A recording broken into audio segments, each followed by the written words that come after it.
All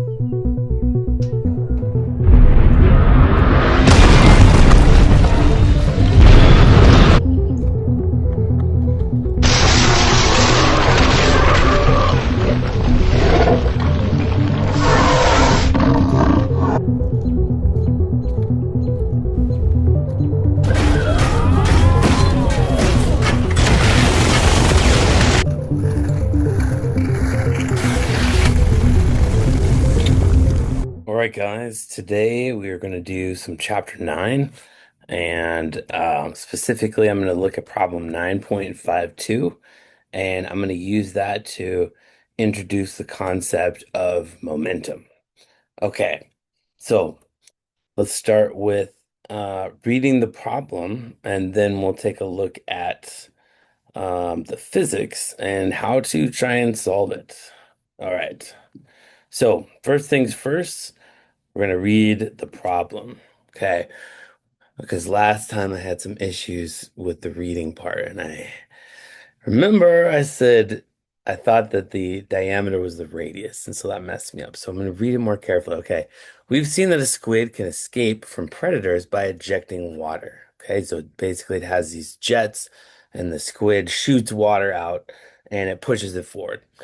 Okay, some squids can do this at the surface of the ocean, thus launching themselves into the air, a particularly effective escape strategy. Okay, and so we're going to assume that the squid just flies straight up in the air.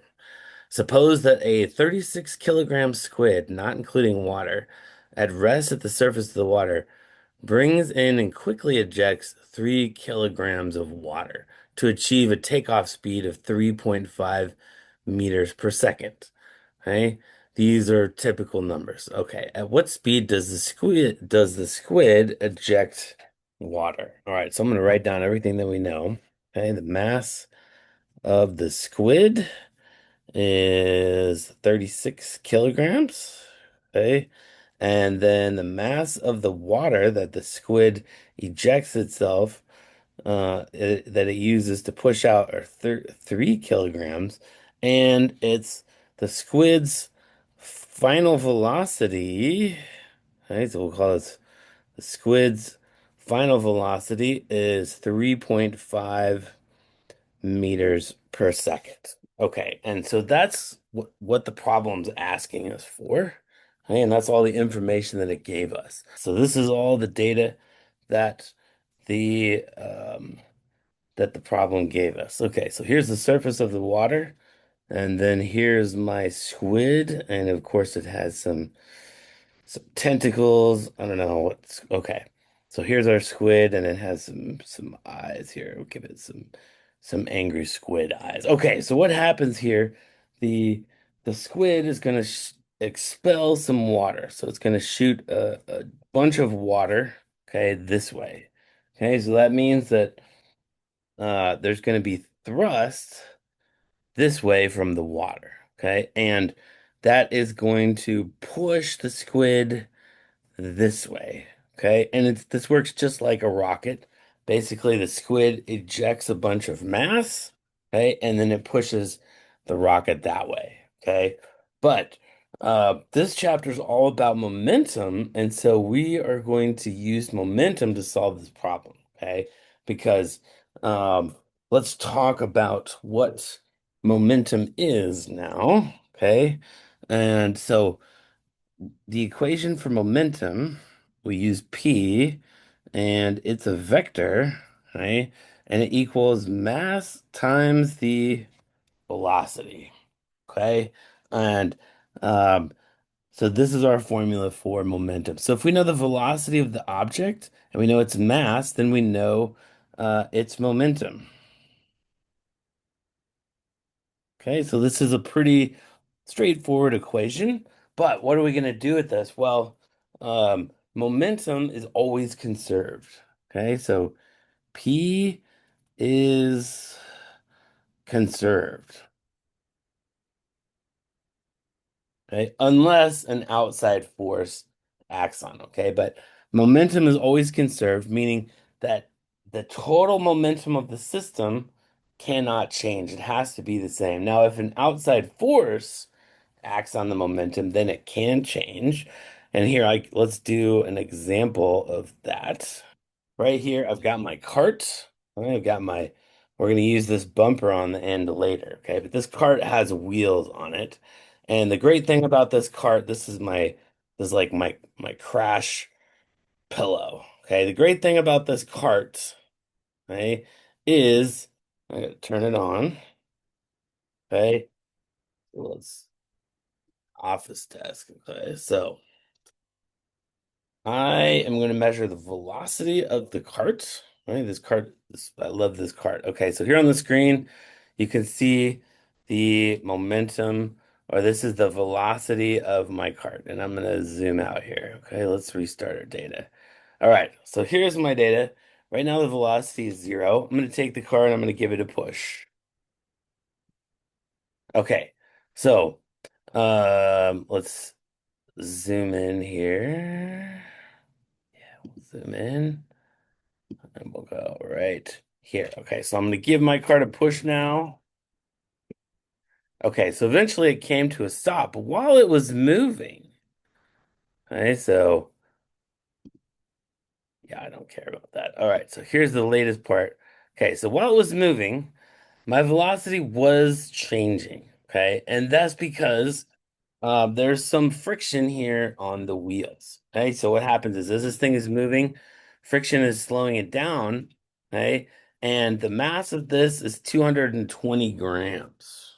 Okay, so I'm gonna write that down. So mass of, we'll call it the sensor, we'll call it SEN. Okay, the mass is 0.202 kilograms. Okay, now if there was no friction, if I give my cart a push, it's just going to continue onwards forever. But unfortunately, there is some friction, right? And so we see that um, my velocity here is changing. Okay, so I started off at -5 meters per second. That's the direction based on the way the direction the wheels are spinning, right? And it decreased until up here when it eventually stopped at 2 meters per second. Okay. So if there was no friction, the momentum would stay the same forever. It would never change. Okay. So let me stop sharing here. All right. So momentum in my cart, the velocity of the sensor. Okay. The velocity of the sensor, this was traveling at, it looked like 5 meters per second. Okay, so I'm going to calculate its momentum. So I have 0.202 kilograms times 5 meters per second. All right. And, oh, I need to open MATLAB. All right. All right, I can, actually, I'll just put this in my calculator on my phone. All right, we don't need MATLAB for that. My phone will stop showing me notifications. All right. So 0.202 um times 5. Okay, that's going to be 101. Okay, so my momentum for this cart then is just 1.01 kilograms times meters per second. All right, so that's my momentum. And um, if my momentum changes, right, it's because there's an outside force acting on it, right? Because according to Newton's first law, an object's motion continues unless acted on by an outside force. And that's really important, an outside force. So in one of the videos that I posted, it was the one where the guy had something that shot water out of the back, kind of like the squid. And it was in another container. And so all of those forces were contained externally. Okay. So that means if you have um, a system where all the forces are inside of it, it's not going to move. Okay. Now, momentum is conserved. And so that means in the case of a collision, the momentum before the collision has to be the same as the momentum after the collision. Okay, so that means P, uh, yeah, momentum final has to equal uh, the momentum initial. Okay, so if there's no outside forces, then the momentum before the collision has to be the same as the momentum after the collision. So momentum before equals momentum after. Okay, so in the case of our squid here, right, all of the system comprises the squid, the water that the squid has, and that's the whole system basically. Okay, so it's the squid and the water. Okay, so our system is the squid and the water. That is the system. Okay, and so um when we talk about momentum, we talk about different types of collisions and interactions and things like this, okay? But the total momentum of the system has to equal the momentum before and after. Okay, so before this event, when the squid starts shooting water, okay, then the total system, okay, let's write our initial momentum. Okay, so we have PI. Okay. And that's going to equal the mass of the water plus the mass of the squid. Okay. Times its initial velocity. And let's look at what the problem says. Okay. So suppose a squid, not including the water, at rest at the surface. Okay. So before, before the event, okay, this is our total momentum, okay? And then after the event, okay, our momentum has to equal our final momentum, so that would be, um, oh, it kicked me out of Pearson. Oh, I took too long. All right, well. So this is um before it starts shooting water out, but it tells us that our initial velocity is zero. It's stationary. The squid isn't moving. Okay, so afterwards then that has to equal our final momentum. So P final, and the momentum is the sum of all of the things and their velocity. So this in this case it would be the mass of the squid plus the velocity of the squid plus the mass of the water plus the velocity of the water. Okay? So this is our system here. So momentum before equals momentum afterwards. Now, the initial velocity of everything is zero. Okay? So that gives us, okay, now I have ms squid times the velocity of the squid plus mass of the water times velocity of the water equals zero. Okay. And the direction is important. Okay. So that is going to tell us about the. Okay. So the direction of the velocity is really important. And we are trying to figure out what is V. Okay, so we're gonna say that up is positive and down is negative. Okay, and so over here we're gonna have, um, and the sign of the velocities should come out correctly here. Oh, hey guys. Okay, so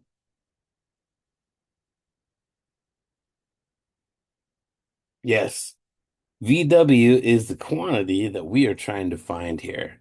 So we know the mass of the squid. We know the velocity of the squid after it shoots out in the water. The problem told us that its final velocity was 3.5 meters per second. We also know the mass of the water. The mass of the water was given to us to be 3 kilograms. Okay, so at this point we have everything that we need here. I'm going to plug this in and I am going to Yep. I'm going to put all my numbers in here, and actually, I'm going to bring this one over to the other side. Okay, so this will be MS VS. And actually, I'm going to bring this one over here. So this one will be negative. Okay, one of these is negative. I'm going to split them up, and so I have to put the negative sign somewhere here.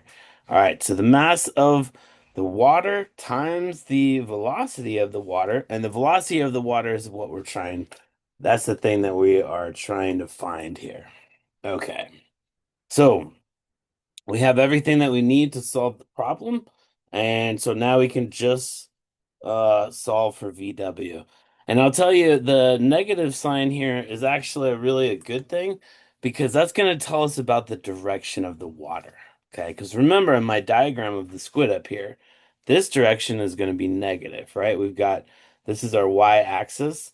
So the water is going to be going downwards in y, and the squid will be flying up out of the water. So that's going to be positive. All right. So the you want to keep track of the signs because that's going to tell you about your final velocity here. Okay. And if you do everything correctly, the sign should come out so that you end up with the appropriate direction. Okay, so I'm going to put VW over on this side. Okay, so it'll be VW over here. And I'm gonna flip the equation.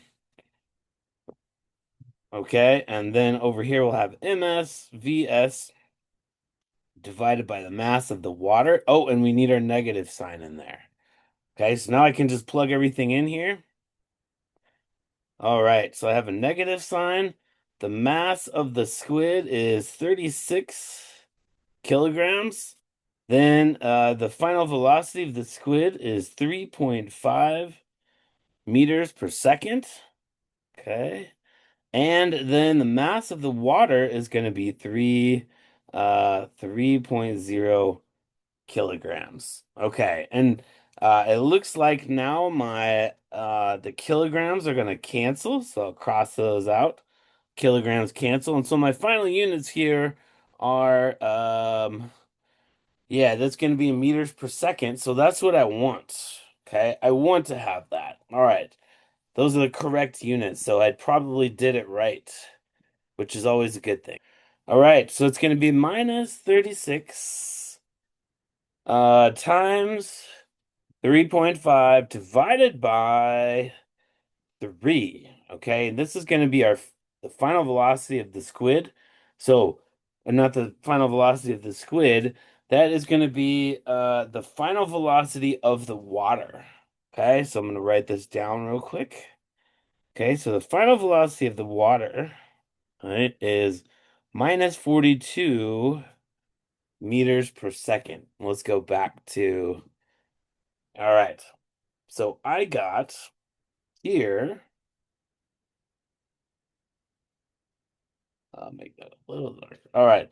So the final velocity of the water is 42 meters per second. And let's just think about that for a minute. And let's draw. So here's my squid up here. He's pretty cool. He's kind of an angry squid. I don't know what he's so angry about anyways. Okay, so let's write some numbers here. Okay, so the mass of my squid here, he's a pretty heavy squid. 36 kilograms. I mean, that'd be a pretty significant squid. I think if I was scuba diving, I don't think I'd want to see a 36-pound squid. Okay. And his final velocity here, the squid's velocity is going to be 35 meter or 3.5 meters per second. Okay. So he's not going super fast. Okay. But that's pretty good for a 35-pound squid. I mean, huh. All right, what is that? 35. So 1 meter per second is that is 2 miles an hour.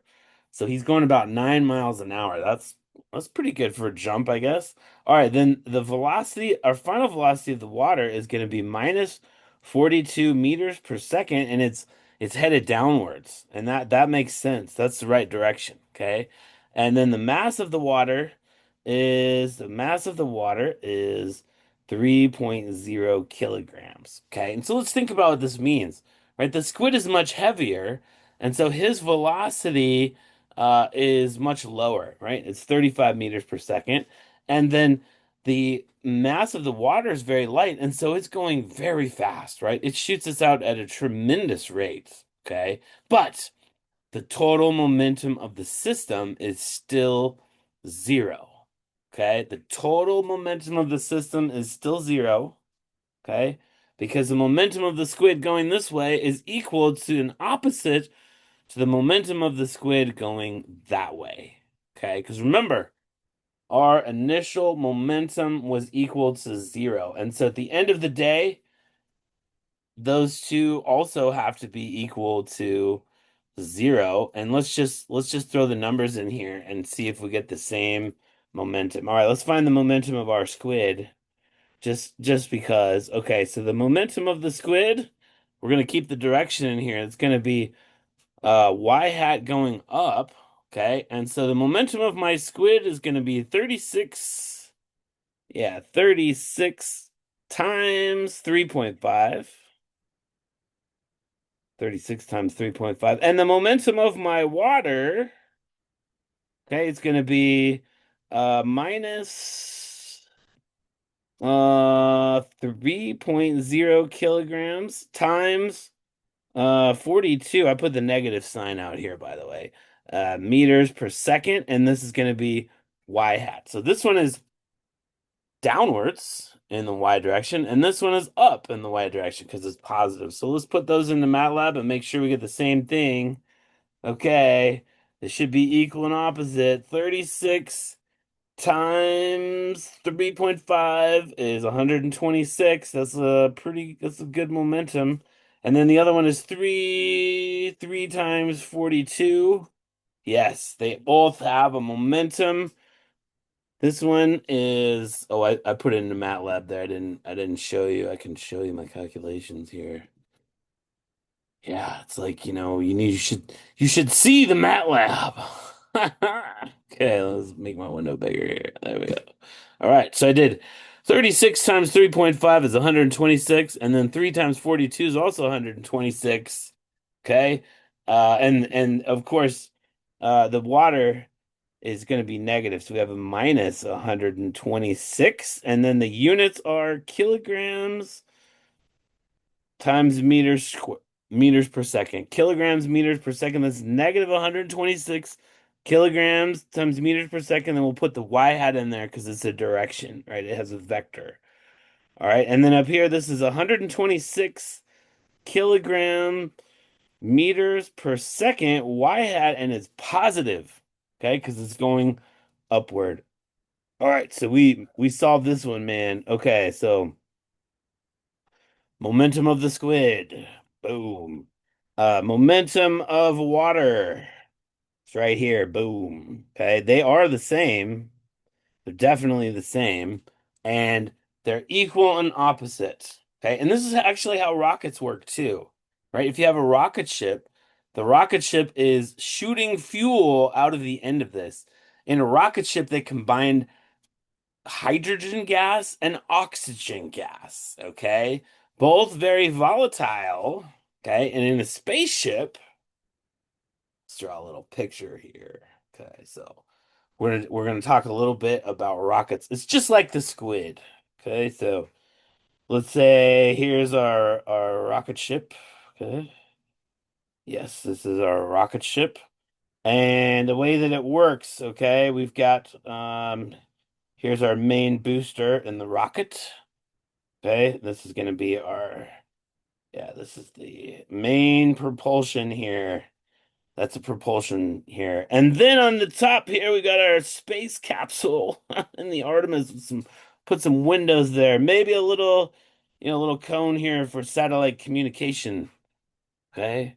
This is our heat shield, maybe. It's a small heat shield. Actually, no, there's not a heat shield. This is for like a satellite, basically, or something. And then over here, okay, we've got a tank of oxygen. This is O2. And then over here we have a tank of hydrogen. This is pure hydrogen gas. Okay.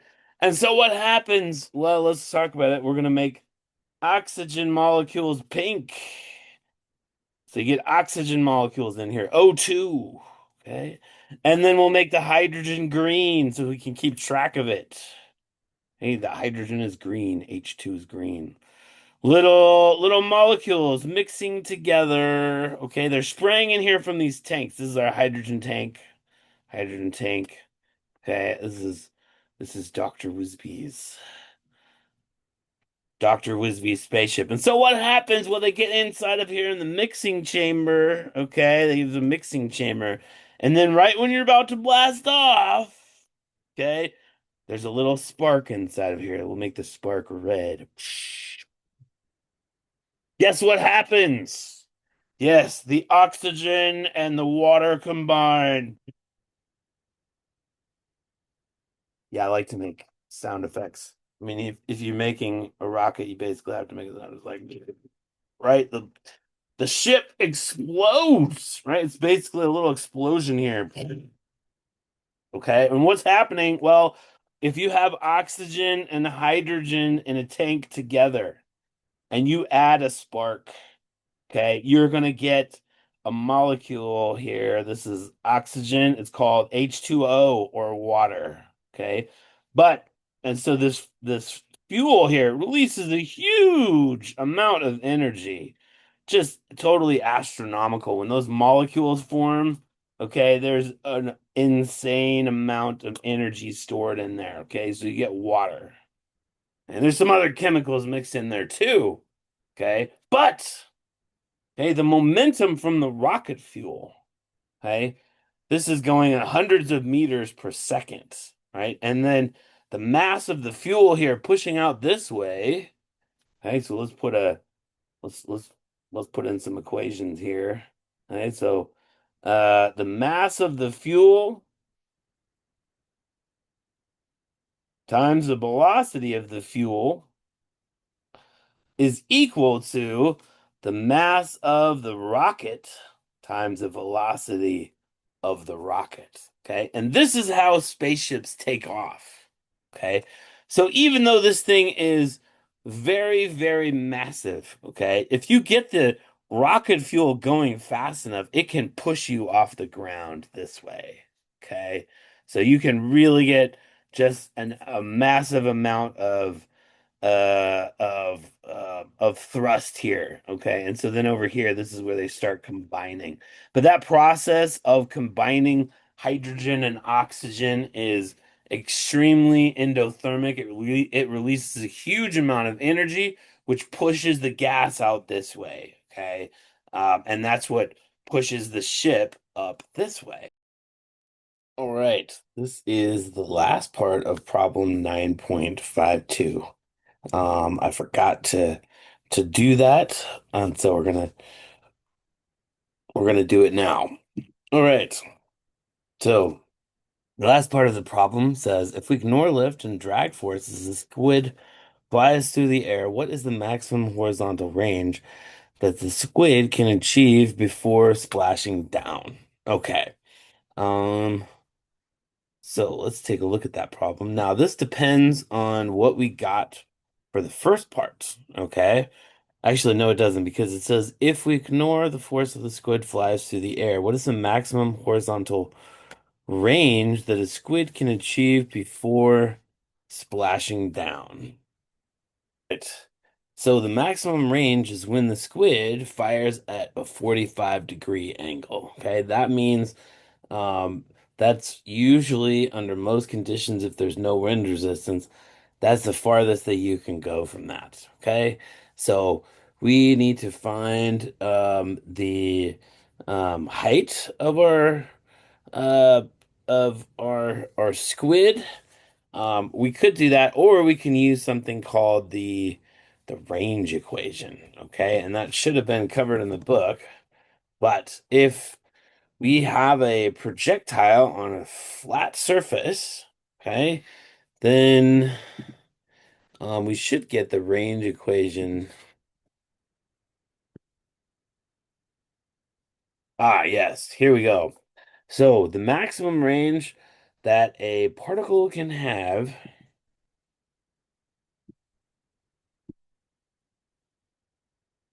okay, if we fire it at a 45-degree angle.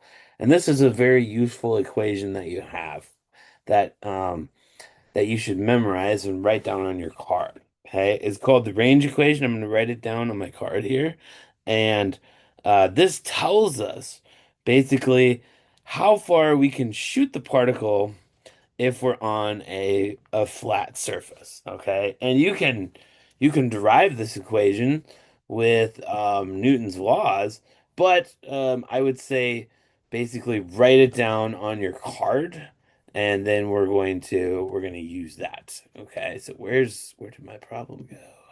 Ah, here it is. Okay, so the range equation. Let me switch to my paper. All right. So here is the equation for range. Now, for this part, for our squid, okay, if it wants to go the furthest possible location, and this is our squid. Okay, it looks kind of like maybe a weird spider. Okay, here's this big squid. Squids have really big eyes. Yeah, okay. Anyways, so our squid needs to launch itself at 45 degrees from the horizontal. Okay, so that is the maximum angle that you can get for a projectile under normal conditions. Okay. And so that means that we're going to put 45 into this equation.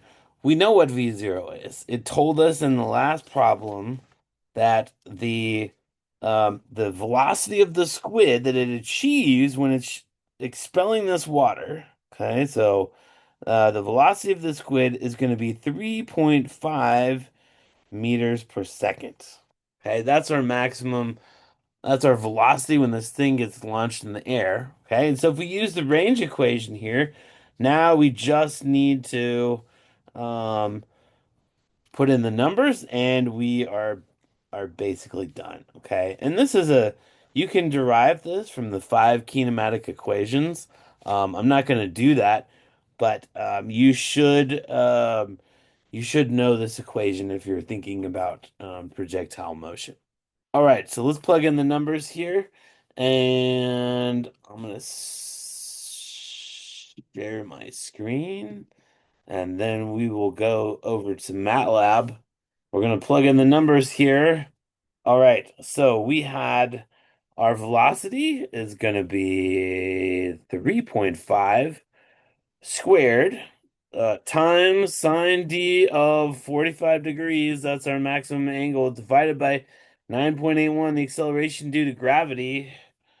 Okay, so the correct solution for this, we need to add a 2 here in the equation for range. Okay, in my first attempt, I put this in, I got this answer, and I checked and it was wrong, and I forgot this factor of 2 here inside of my sign. Okay, so the correct answer to this problem is it's going to go, let's see, the range that we will get is going to be 1.25 meters. Okay, and here's how let's stop sharing. Okay, so here's how the range equation works, because this is for a very special case. Okay, the range equation only works if you start on a horizontal plane. Okay, and you fire a projectile at some angle here, theta. Okay. And what this equation is going to tell you is it's going to tell you how far the projectile will land how far it will travel before it lands. Okay. So this is and it only works if the particle starts at the same height that it ends up with. Okay. If your projectile ends at a different height, this equation is not valid. This is only for if you are on a plane, okay? But for this problem, I would say use the range equation. Otherwise, it's going to be very difficult. Okay, so thanks for watching this video. I am going to update this on YouTube. Thanks for watching. Today we learned about squids and spaceships. I can't think of a better way to spend my time. Thank you for watching this video. There will be more videos. Thank you. Like and subscribe down below.